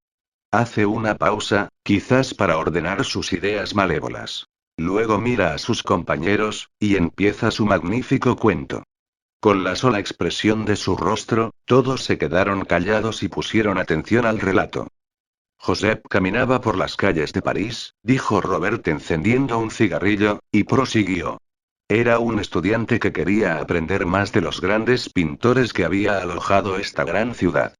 No tenía los recursos necesarios para entrar a una escuela, o pagar a un profesor para que le enseñara las técnicas para pintar un cuadro. De modo que alquiló una habitación pequeña, pestilente, que olía a olvido y a vejez. Mark, el dueño, era un viejo que había participado en la Segunda Guerra Mundial. Él y su esposa se quedaron en su vieja casa, ya que sus hijos se fueron a vivir a otros países, y se olvidaron de ellos. Al comienzo era como cualquier día. José bajaba de su habitación a tomar el desayuno, de vez en cuando ayudaba a los viejos en los quehaceres de la casa, para luego irse a contemplar la hermosa ciudad que en ese momento le estaba dando la espalda a él y a su talento. Sin embargo, las cosas cambiarían en esa pequeña casucha. Josep se despertaba algunas madrugadas para ir al baño, ya que su maldita úlcera le estaba traicionando. Y cada vez que pasaba por la habitación de los viejos, escuchaba cantos satánicos y palabras que adoraban al mismísimo demonio. Robert se detiene con la narración porque escuchó pasos, y Lucio jura haber visto a una sombra escabullirse entre los árboles. Después de una breve pausa, continuó. Al comienzo, no le importaba nada de lo que pudieran hacer esos viejos locos. Y se concentraba solo en ahorrar todo el dinero posible para contratar un profesor y seguir con su aprendizaje. Pero desde que escuchó esos cánticos, ya nada era igual. La comida sabía a excremento de demonio, los sueños hermosos que tenía fueron volviéndose infernales, la mirada de los viejos eran cada vez más perversos y penetrantes. En las mañanas Josep encontraba pájaros muertos a un lado de la puerta, o cuando caminaba en las noches de lluvia, estas gotas se convertían en sangre. Pero lo que más le aterró fue la desaparición de Bob, un pastor alemán que pertenecía al viejo. Al que después de varios días de búsqueda lo encontró muerto, con un alambre de púas que enredaba su cuello. El asombro y el terror lo dominaron, y decidió terminar con todo esto y enfrentar a esos viejos locos. No sin antes alistar sus maletas por si hubiera algún peligro, para salir corriendo de ese espeluznante lugar. Entró a la habitación y se percató que no estaban los viejos. Pero sus dudas fueron resueltas de inmediato, cuando sus ojos presenciaron una cruz grande de madera bañado con sangre. El espejo reflejaba y engendraba una criatura hecho de yeso de color rojo siniestro, con figuras inexplicables dibujadas en las paredes, y un santo con cara de chivo y cuernos de toro. En primera instancia quiso fotografiar estos objetos y denunciarlo ante las autoridades. Pero después se preocupó por su vida. Fue corriendo a agarrar sus cosas y largarse de aquel lugar. Sin embargo, cuando salía de su cuarto, se percató que la vieja estaba entrando a la casa cantando canciones satánicas, en un idioma muy ajeno a lo nuestro. Josep se sentía acorralado, ya que su cuarto estaba en el segundo piso y forzosamente tenía que pasar por el cuarto de Mark. Esperaba con ansias un pequeño oasis en ese desierto de maldad. Cerró la puerta y miró sobre un agujero, cómo aquella anciana estaba transformándose en algo diabólico y soltaba una risita detestable. Su tono de voz no era de un solo ser, sino el de una multitud de seres. El joven tenía que enfrentársele para escapar de ese lugar, el cual se convertía cada vez más en una esfera sin salida y se teñía de color rojo oscuro. Pero aquella abominación no era humana, porque a cada golpe que le daba, su puño se hundía en la nada. Era como si golpeara al vacío. Y más aún, para su mala suerte, vio llegar al anciano. ¿Qué es eso? Grita Carlos interrumpiendo el relato de Robert. Carajo, ¿qué te pasa? Me has asustado. Refunfuñó Lucio, que ya estaba sobrecogido por el relato. Lucio, yo también he visto una sombra por esos árboles. Es una anciana vestida de monja. ¿No será el asesino? Por Dios, déjenme terminar con el relato, decía Robert, acompañado de una sonrisa sarcástica, porque solo él sabía lo que iba a pasar esa noche. Sigue, que no me da miedo, maricón, decía Lucio, tragando saliva con dificultad. El joven Josep trató de luchar con todas sus fuerzas. El miedo era tan grande y amenazador en esa casa, que solo tomó la opción de saltar por la ventana, y al caer al piso se golpeó la cabeza con algo contundente. El golpe fue tan fuerte que por un momento perdió el conocimiento. Cuando volvió en sí, a su lado se hallaba una bolsa negra, y dentro de ella dos cabezas tan golpeadas que ya no tenían rostro. Se percató que eran de los dos viejos. Se paró, y cuando iba ya a escaparse, siente algo en la mano. Sus ojos aterrados bajan la mirada, y entre sus dedos tenía un cuchillo grande, que le reflejaba a una bestia con cara de chivo y cuernos de toro. Y listo. Terminé con mi relato, y creo que es mejor que el de Carlos, decía el joven Robert. Eso no vale, porque has contado el caso del señor y la señora Winston, que han muerto la semana pasada, cabrón. Es cierto, y nunca encontraron al asesino, y hasta algunos piensan que fue ese maniático que está matando estudiantes. De modo que, Robert, tú perdiste y te quedarás aquí por pendejo, le decía Carlos señalándole, y lanzando una carcajada. Robert los observó detenidamente, y su rostro enfermizo fue reflejado por la luz brillante de la luna. Sintió que un espíritu aborrecible se encendía dentro de él. Soltó un grito estremecedor, que hasta la luna se ocultó entre las nubes negras. Se paró y miró al cielo, como si fuera dueño y señor de las viejas colinas. Después de un breve instante, sacó de su mochila una bolsa negra. Se levantó y se acercó a Lucio. Mi relato es el mejor, y tú lo sabes. Mi relato es el mejor, y tú lo sabes. Ey, tranquilo cabrón. No es para tanto. Mi relato es el mejor, y aquí tengo la prueba. Habló con una voz ronca, y de la bolsa negra sacó las cabezas del señor y la señora Winston. Oh, por Dios. Tú, eres el asesino. ¿No crees que es una bella noche para acabar con la vida de alguien? Decía Robert con una palidez espectral en su piel. Carlos gritó aterrado, pero sus alaridos se perdieron en ese inmenso bosque. Y Lucio se quedó petrificado al ver la cabeza del señor y la señora Winston en un estado de descomposición, mostrando sus blandos dientes. Parecían estar riéndose de su desgracia. Luego de degollar a los dos, Robert se sentó sobre la maleza. Y al sentir las brisas frías del amanecer, sacó de su mochila un papel, un pincel y muchas témperas. Y solo los árboles observan a un pintor frustrado, retratando a la muerte. Informe policíaco. Las enseñanzas del diablo. Las horas son muy largas en esta pequeña celda y apenas puedo percibir aquella frágil y suave brisa que trata de entrar en esta miserable cárcel. Sentado en una cama inmunda, quiero retroceder el tiempo y cambiar mi vida. Pero ya es demasiado tarde. Me dejé llevar por la codicia del protervo dinero. Quería lo mejor para mi familia, y al final solo les di tristeza y sufrimiento. Ahora mi esposa estará en nuestra alcoba, en brazos de alguien que nunca conoceré, preguntándose qué fue lo que falló en nuestro matrimonio, o por qué razón se tuvo que casar con alguien que no apreciaba la vida. Estoy en este lugar más de 2 meses, en donde las noches se convierten en una orgía de demonios, porque me acusan de la matanza de 2 niños, 3 ancianos y una mujer. No voy a negar mi participación de los 6 crímenes, pero yo nunca los maté. Fue ese loco degenerado que tuve como patrón. Pero de algún modo, se podría decir que yo le ayudé. Todo comenzó cuando encontré trabajo en una mansión. El dueño era un amigo de la infancia de mi padre, quien por el juego del destino, había acumulado mucha fortuna. Mientras mi padre murió ahorcándose, porque ya no podía mantener a su familia. No voy a negar que el señor Alexander Steller fue una buena persona que me dio cobijo y alimento, y que con el transcurrir de los años me convertí en su mano derecha, en su persona de confianza. Las cosas estaban muy bien. Sus proyectos fueron viento en popa, y acumuló más fortuna que cualquier mortal pueda tener en este pedazo de tierra. Se casó con la señora Jennifer Plateir, una mujer de contextura delgada, y escritora prometedora.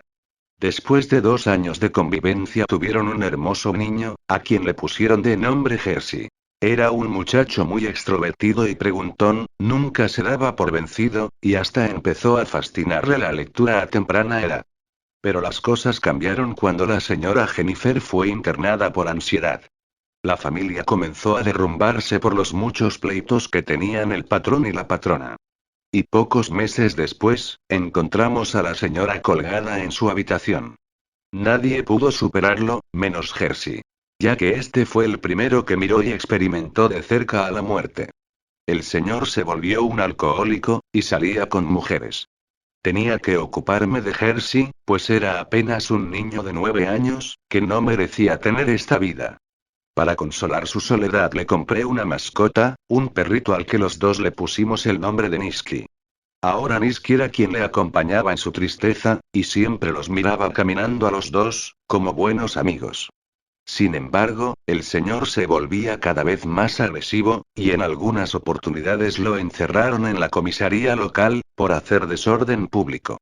Yo pienso que el verdadero comienzo del destino que tuvimos Jersey y yo, fue cuando su padre regresó a altas horas de la noche, y sin medir consecuencias estaba agrediendo a su hijo. Entonces Nisky salió en defensa de su pequeño amo, mordiéndole el brazo al señor, quien sin pensarlo 2 veces, sacó su pistola y acribilló al can en presencia de su propio hijo. Él nunca lo perdonó, y me decía, en la hora del almuerzo, que no tenía padre. Y que yo era como su padre y a la vez su madre, ya que siempre lo he apoyado, hasta los últimos momentos. Por eso estoy aquí, a punto de sentarme en la silla eléctrica. Con el tiempo Jersey se volvió un chico muy tímido, y se sentía inferior a sus demás compañeros. Nunca más quiso que se le comprara una mascota, y hasta le había cogido temor a la muerte.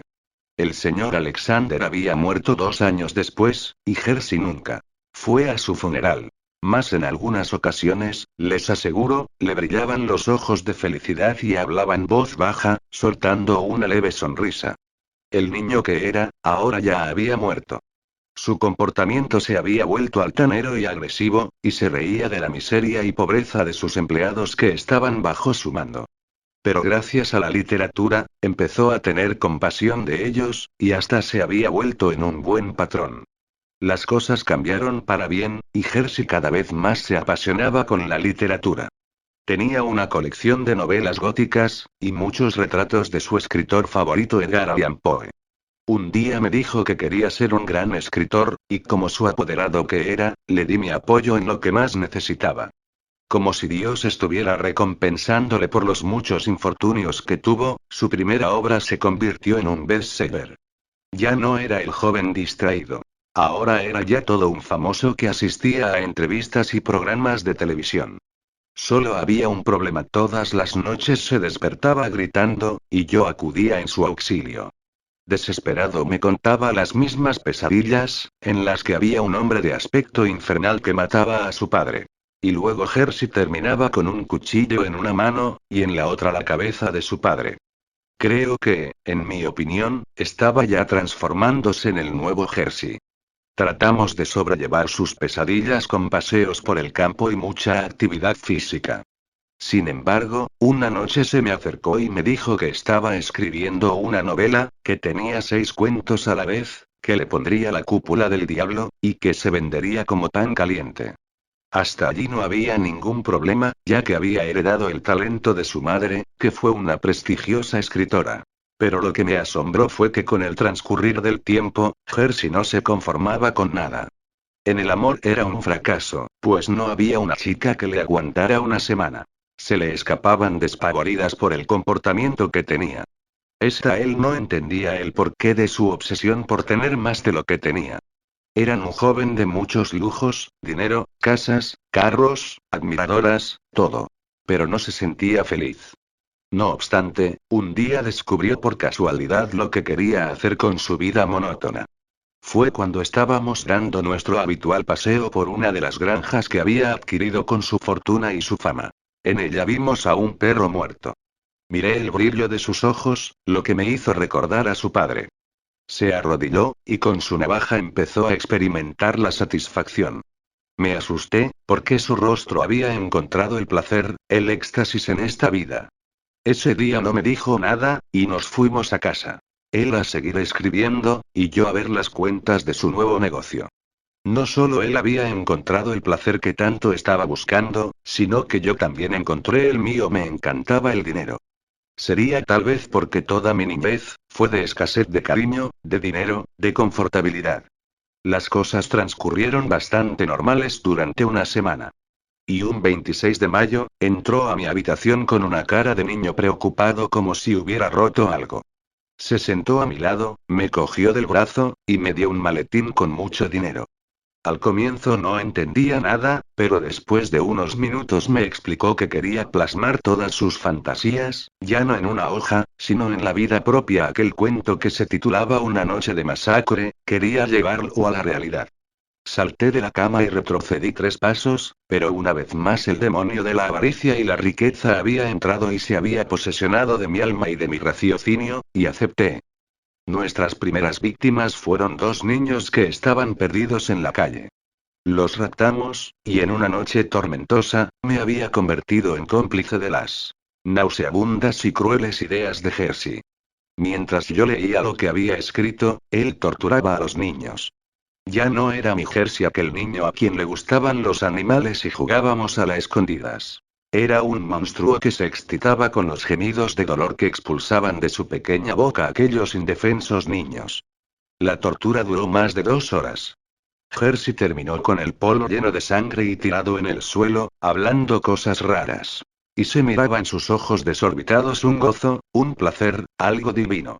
Los cuerpos los ocultamos en un barril que estaba lleno de un potente ácido que podría disolverlos. Era una buena estrategia para desaparecer los cuerpos de la faz de la tierra. Y al día siguiente salía en todos los periódicos la foto de una madre llorando por la desaparición de sus 2 hijos, quienes habían salido a comprar pan, y nunca regresaron. Me sentí una basura. Pero al volver a mi cuarto sacaba ese maletín lleno de dinero, y me olvidaba de las atrocidades que habíamos cometido.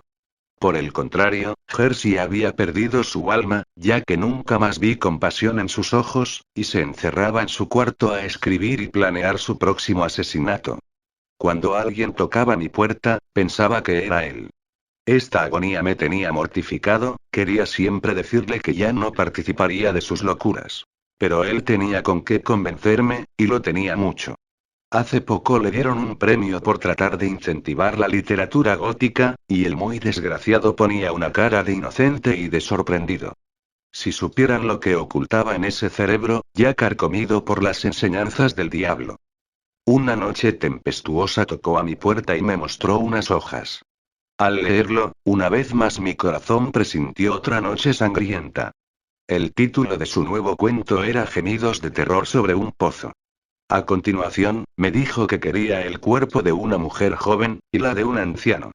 Al parecer, mi mente no podía interpretar su maldad, sus atrocidades, y todo lo oscuro que estaba en ese cuerpo delgado y a la vez delicado. Y junto al premio que le habían otorgado, se retorcía de la excitación al saber que volvería a matar. Efectivamente, me dispuse a salir de noche, en donde la oscuridad era mi aliada y la luna mi confidente. Me acerqué a una mujer de dudosa reputación, y la convencí para llevármela a la mansión del amo. Pero ahí no acabaría mi deshonra por la vida y mi adicción por el dinero. Al no poder encontrar a un anciano con el propósito de sacrificar su vida para satisfacer otra vida, tuve una mala idea. Y digo mala idea, porque ahora me arrepiento, y en mi celda todavía puedo escuchar su débil voz suplicando por su vida. Oh, por Dios. Hasta se me hace difícil confesar ante ustedes mis terribles actos.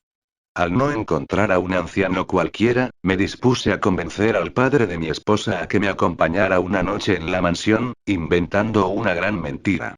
Y para mi mala suerte, él aceptó. ¿Para qué contarles detalles de lo sucedido, ya que fue vergonzoso para la creación del ser humano?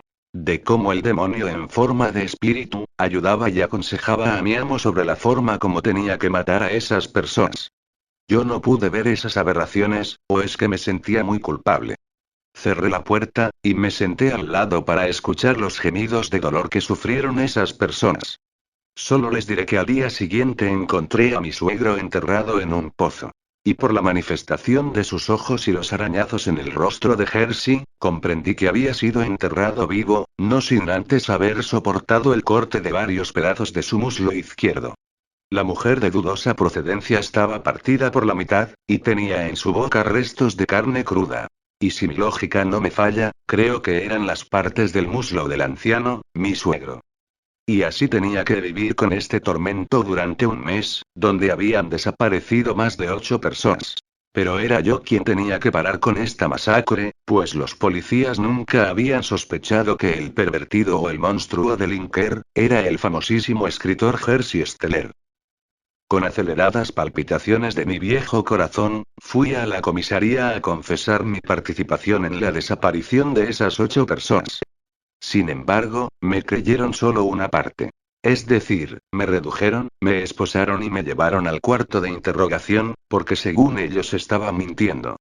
Pues era imposible que el gran escritor, que había cambiado no solo a la ciudad, sino a la gente del pueblo, pudiera haber cometido tales aberraciones. Me cargaron toda la culpa, ya que era un ignorante que nunca pudo estudiar. Según los estúpidos policías, hallaron a mis cómplices unos infelices que tal vez querían enfrentar su mala suerte en esta miserable vida. Aquellos pobres hombres fueron duramente golpeados, y 2 murieron en los interrogatorios. No pudieron soportar los intensos castigos que aplicaban aquellos estúpidos. Y cuando ya todo estaba llegando al final de la historia, Jersey llegó un día a la comisaría con un abogado, pues tal vez tenía miedo a que yo pudiera confesar. Lo que él no sabía, es que ya había dicho toda mi verdad, y no me creyeron. Convenció a las autoridades en salvar mi vida, y tal vez darme una sentencia menor de 10 años de cárcel. Y como el dinero convence a todos, el muy desgraciado se salió con la suya. Vino a mi celda, y me dijo con su cara de hipócrita, que ya había solucionado todo y que me estaría esperando, pues necesitaba de alguien que le ayudara a proporcionarle vidas inocentes. Pero a pocas horas de mi ejecución, me di cuenta que Dios es divino. El detective Charles no se tragó el cuento de que yo era el asesino. Y no fue por piedad, sino porque un ignorante como yo no podía ser tan calculador y tan inteligente como para poder ocultar los cuerpos. Un día llegó a la mansión, y al entrar sorpresivamente, encontró a Jersey escribiendo en su vieja máquina de escribir. Pero Jersey siempre fue un hombre muy calculador. No dejó que sus nervios le traicionaran, y se dispuso a enfrentar al detective. Más cuando ya estaba conquistando su objetivo y el hombre calculador que llevaba adentro se estaba mofando, detrás de las paredes se escuchó un grito aterrador. Era como una voz que salía de una dimensión desconocida. Al instante Charles desfundó su arma, y apuntó a la cabeza de Jersey, quien no sabía qué hacer. Luego se comunicó por la radio, y en segundos se apareció un contingente de efectivos. Derrumbaron aquella pared de donde provenían los gritos. Era como si hubiera tomado vida ese muro hecho de ladrillos y cemento, y confesara todo lo que había visto en las noches de luna llena. De pronto un efectivo gritó despavorido, al hallar a una mujer degollada y en estado de descomposición. Era la mujer de dudosa reputación. Pero lo que no puedo entender es cómo estando muerta, se pudo escuchar esos gritos de desesperación. Creo que nunca lo entenderé. Y quizás la respuesta pueda hallarla cuando mi alma vague por el camino del infierno. Se hicieron todas las investigaciones y hallaron 3 cuerpos en un barril lleno de un potente ácido, un anciano enterrado en el jardín, y 2 niños ocultos en el sótano. Pero no me redujeron la sentencia. Más al contrario, supe que ya no estaría 10 años metido aquí, como una rata, sino 2 semanas. Me habían sentenciado a la pena de muerte. Ayer en los fríos pasadizos de estas celdas me lo encontré a Jersey, estaban llevándoselo para acabar con su vida. Me miró y me sonrió. Y antes de irse me dijo que me esperaría, si es que hay vida después de la muerte, porque necesitaba un colaborador para seguir satisfaciendo su malvado cerebro. Mi vida fue siempre un desastre desde que mi padre se ahorcó. Nunca pude hablar con mi esposa y mis hijos. No me perdonaron por la muerte del abuelo. Y todo fue en vano, pues los 8 maletines llenos de dinero los he ocultado en un lugar seguro, para después dárselos a mi esposa. Pero creo que nadie lo tendrá, ya que ella no ha venido. Y solo me queda 4 horas de vida. La misteriosa calle Forrington. Desperté con el bullicio de la gente, y me incorporé de inmediato. Mis ojos estaban totalmente estremecidos y mi mente aturdida, porque me estaban mostrando escenarios macabros en contra de mi familia. Me puse de pie y empecé a caminar. Bueno, la verdad es que me estaba arrastrando como un parásito por una calle misteriosa, por una ciudad desconocida, y con personas que nunca había visto. ¿Se encuentra bien, señor? Me pregunta alguien que era ajeno a mí, ¿dónde estoy? Le pregunto sin responder, acompañado de un fuerte dolor de cabeza. Pero aquel joven tampoco me dijo nada. Y no es porque me tema, sino porque no puede comprender hasta dónde puede llegar el sadismo de un ser humano. Solo un señor de una edad avanzada se acercó y trató de ayudarme. No se preocupe, señor, los policías ya están llegando, me dijo aquel viejo atormentado por mi horroroso aspecto. Trataba de recordar algo, de cómo llegué a parar en esta calle, del cual ni siquiera sé su nombre. Trataba de hablar con alguien, pero todos estaban aterrados. Y algunas mujeres lloraban por mi mal aspecto. No entendía nada. No comprendía nada, y la incertidumbre me estaba matando. Hasta que el vidrio de un escaparate de ropa me reflejó mi nueva personalidad. Estaba con la camisa bañada en sangre, con algunos cortes en la mano, y unos ojos enloquecidos de tal impresión. No pasó mucho tiempo. Podría decir algunos segundos o quizás minutos. La verdad es que no era consciente de la realidad que me estaba mostrando aquel vidrio que se mofaba de mi desgracia. Aparecieron 2 efectivos policiales, y con mucho cuidado trataron de llevarme a un hospital para que los médicos curaran mis heridas. En ese momento quise preguntarle sobre mi familia, ¿qué es de mi familia? Mi esposa, mis hijos, hasta mi perro Bobby. Nadie quiso decirme nada, y solo escuchaba a una multitud gritar. Un hombre que ha sufrido y ha perdido a su familia en las manos del destripador de Forrington, justicia. Pedimos justicia. Queremos que ese malnacido sea capturado y quemado en la silla eléctrica. ¿De qué diablos está hablando esa multitud, que se ha vuelto loca y arremete contra los policías? Llegué al hospital ya en un estado lamentable y catastrófico, porque había perdido mucha sangre. Los médicos apresuraron sus pasos y me llevaron a la sala de emergencias. No sé lo que pasó ahí, y antes de quedar inconsciente, mis oídos escucharon solo la conversación de 2 enfermeras. Pobre hombre. Hasta ahora no puedo creer que aún esté con vida. Más pena me da a su familia. Todos muertos por un imbécil. Ay, hija. Las calles ya no son seguras, y lo peor es que las autoridades no pueden hacer nada. Dicen que ese loco es muy astuto, y que siempre se evade de la policía. Por favor, hay que suturar de inmediato sus heridas, pero ¿qué atrocidades hicieron con él? Decía el doctor, poniéndose los guantes. Desperté en medio de aparatos y sobre una cama blanca. Quise levantarme, pero alguien puso su mano sobre mi pecho. Tranquilícese, señor, que usted está muy delicado de salud. ¿Dónde estoy? ¿Quién es usted? ¿Qué hago aquí? Soy la enfermera Graciela, y no sé nada. Solo cumplo con mi trabajo, señor. Sentí un miedo desgarrador y tragué un poco de saliva. De pronto me puse a observar sobre un espejo.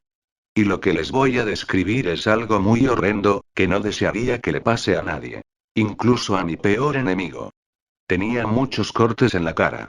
Una gruesa línea, probablemente la cicatriz de un corte realizado por un cuchillo, recorría de extremo a extremo sobre mi cuello.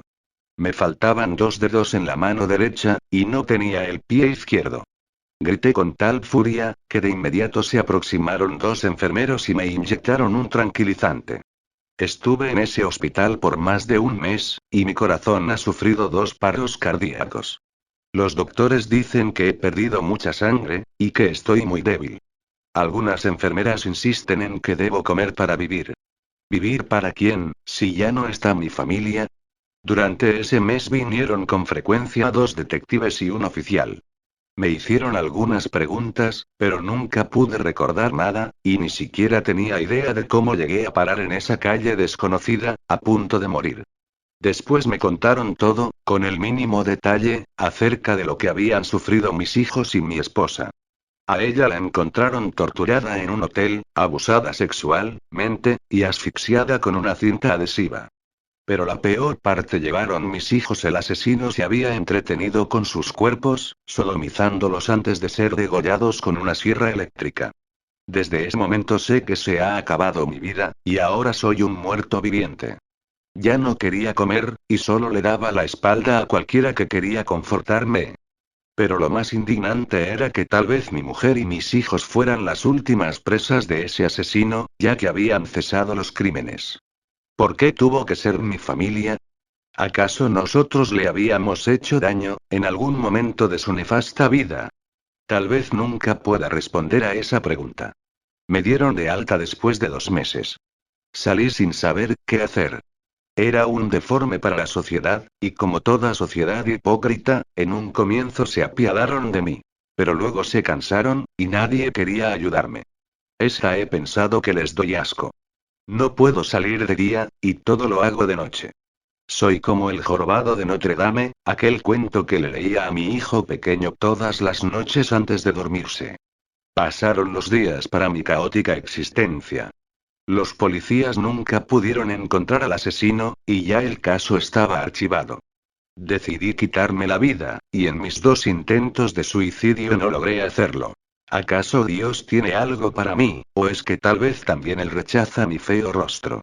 Encerrado en ese cuarto lleno de botellas de licor, bebo todos los días esa sustancia que por un momento me adormece y me hace olvidar la muerte espeluznante que ha sufrido mi familia. Pero algo sucedió un día. 2 noticias hicieron que pudiera salir de ese cuarto pestilente y hacer algo por la muerte de mi amada familia. Una, fue la llegada de mi hermano Antonio, quien me convenció para ir a un psicólogo y así poder recordar cómo llegué a aquella calle misteriosa, pues de repente ahí estaban las respuestas a todas las preguntas que me he venido haciendo en esas noches de locura.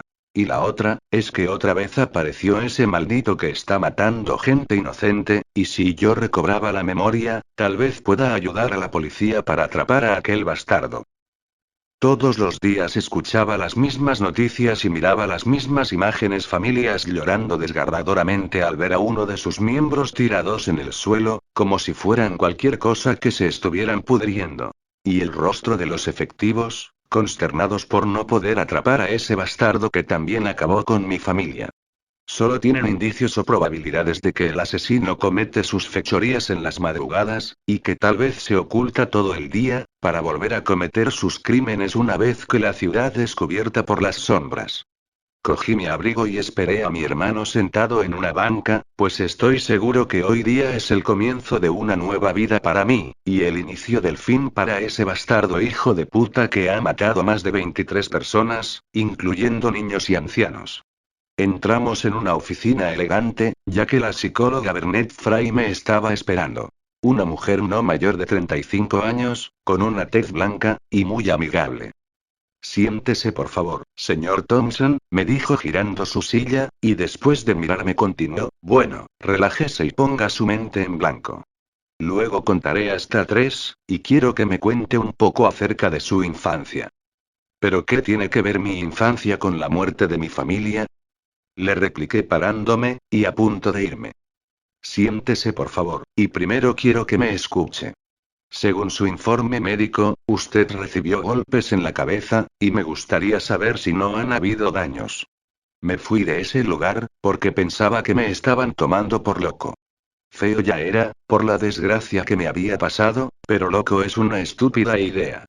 Me abalancé a la cama, de donde nunca debí salir, y recordando las últimas palabras de mi hijo, me aferré a la soledad de ese cuarto. Una hora después, alguien tocó a la puerta.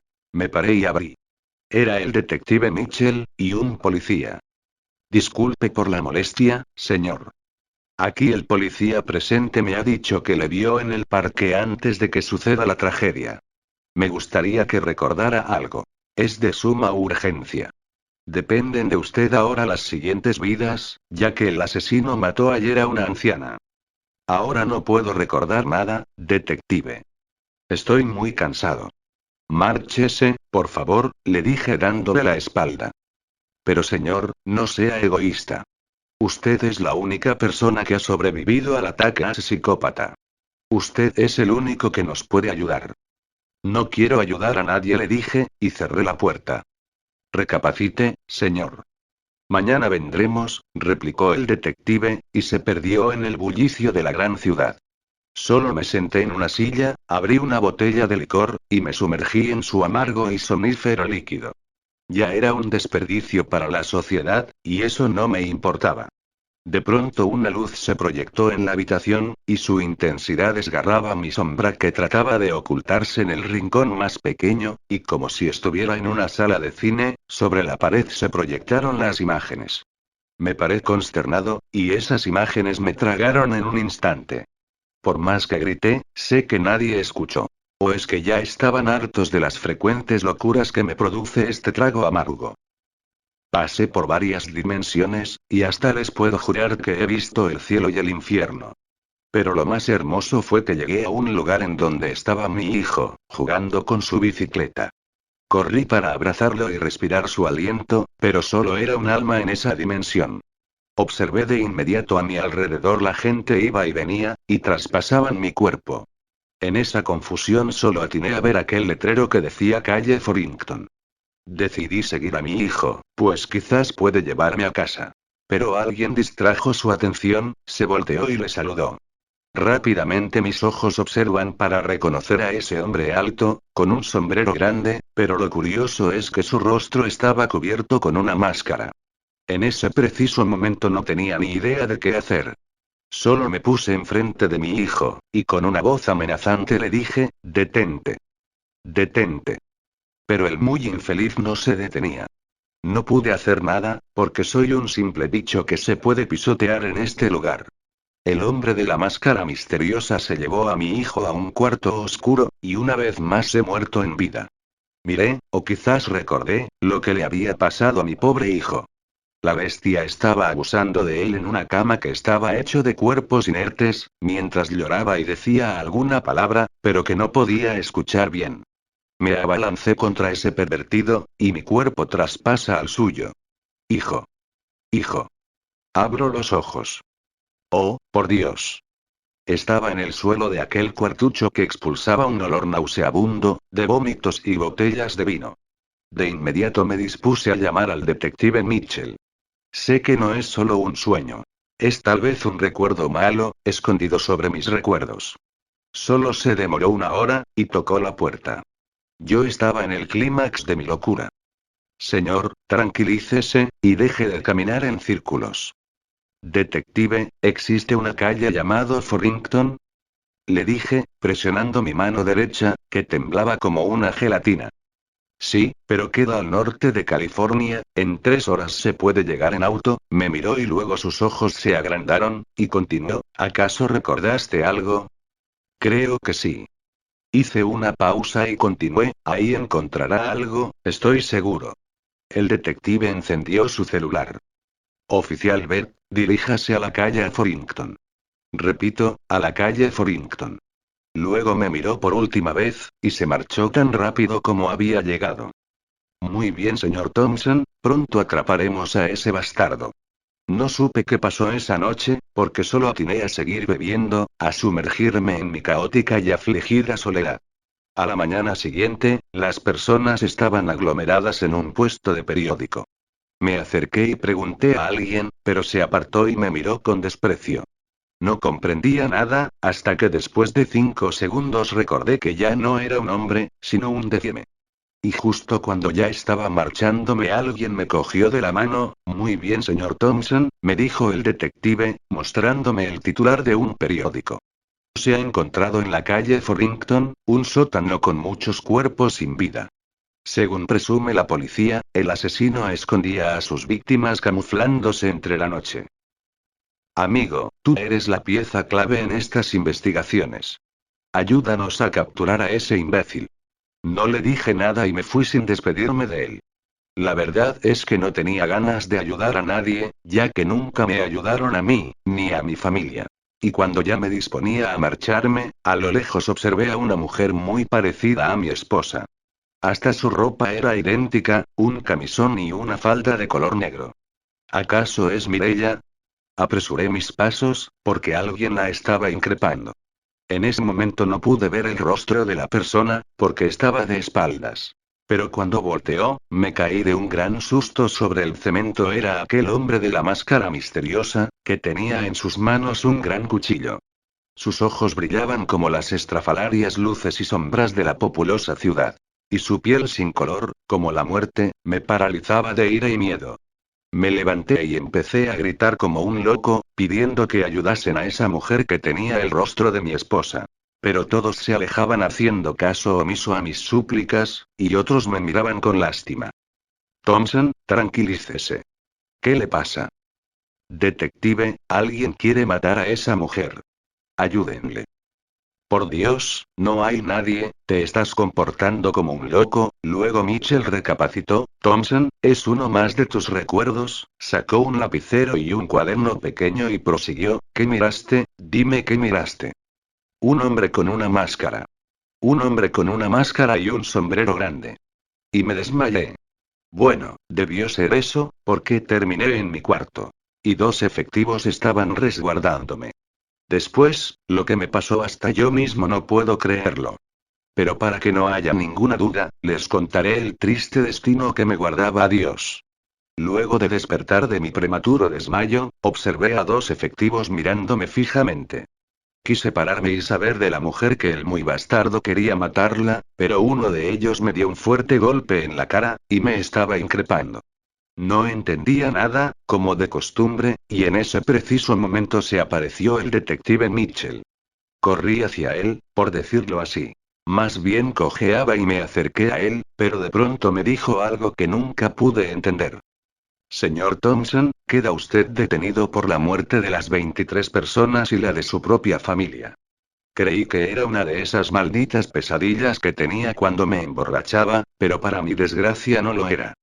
Quise recordar todo, saber si realmente yo era ese bastardo que había matado a las 23 personas, y por qué tenía que matar a mi familia, a mis hijos, que eran mi luz. Sin embargo, no dejaron que lo hiciera. Me esposaron las manos, y afuera me esperaba un tumulto de personas tratando de hacer justicia con sus propias manos. Luego, lo demás fue historia. Salí en todos los periódicos como el destripador de la calle Forrington. Pero lo más misterioso es que recordé todo lo sucedido, antes de sentarme en la silla eléctrica. Pues mi juicio había durado 2 meses y me habían condenado a la pena de muerte. Y mientras caminaba por aquel pasadizo frío, mi mente estaba recordando toda mi locura. De cómo maté a mi esposa, una noche de invierno, porque me había sido infiel. No la culpo, pues en ese momento era un alcohólico, y ella decidió irse en brazos de otro.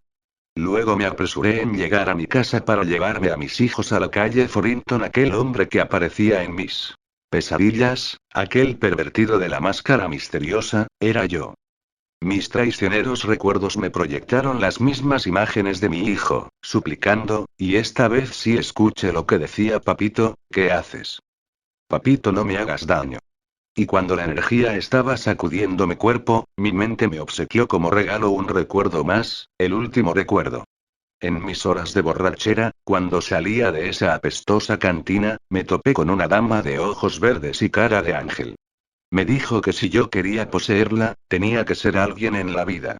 Y se marchó, dejándome su aroma de mujer virgen. En ese momento una sombra se me acercó y me invitó a su aposento. Me dijo que era un ángel de la oscuridad, y que quería ayudarme. Le dije que quería ser muy famoso, que saldría en los periódicos, y que algún día me acostaría con esa mujer virgen. Y le juré a esa sombra engañosa que se reía con malevolencia, que si se me cumpliera esos deseos, le daría mi vida y la de mi familia. Lo cierto fue que fui famoso, y salí en todos los periódicos. Lo triste fue que nunca me acosté con esa mujer virgen, porque era el mismo demonio a quien le entregué mi vida. Ahora estoy en este purgatorio, atormentado con el llanto y los últimos gemidos de desesperación de mi mujer y de mis hijos. Noticias del periódico.